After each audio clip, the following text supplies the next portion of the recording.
right? That we believe God is almighty. There in Acts 17:24, Paul says that God is Lord of heaven and earth, that he does not dwell in temples made with hands, nor is he worshipped with men's hands as though he needed anything, since he gives to all life, breath, and all things. Whenever we talk about God being almighty, there's two things there that we're talking about, that is bound up in his mightiness, in his being almighty.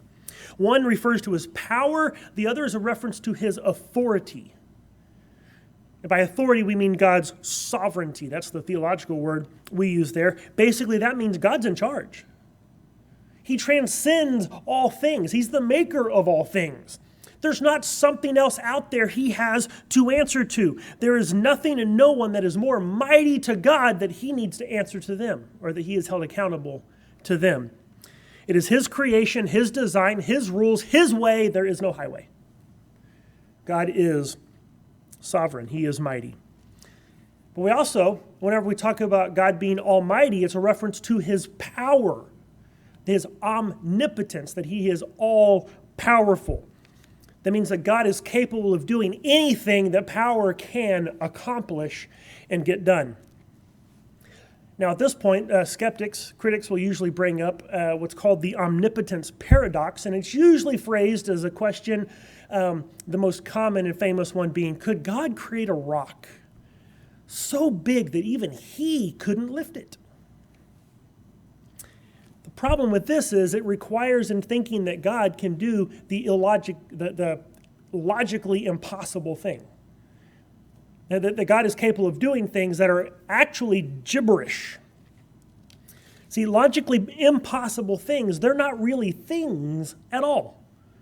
Even though the idea might sound kind of normal because we're using common words, a rock so big it could not be lifted is gibberish. Because a rock, by its very definition, is finite and limited. And so in order for a rock to be so big that God couldn't lift it, it would have to be a rock of infinite size. Well, such a thing wouldn't even be a rock. It's nonsense. So even though we use words to describe it, we might as well say, can God create a blah, blah, blah, blah, blah? That's about as much sense as it makes. This actually is a lot more obvious whenever you look at some other things. Could God create a square circle? Well, no, by its very definition. If it has corners, it's not a circle. And if it's round, it's not a square. You cannot have a square circle. There's no such thing. It's ridiculous nonsense. Could God create a married bachelor? Well, no, by very definition, a bachelor is a man who is not married. And once he's married, he's no longer a bachelor.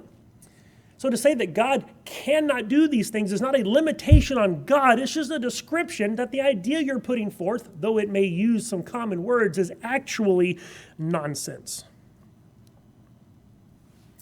So we see that he is almighty, that he is sovereign, and that he has the power to do anything that power can accomplish.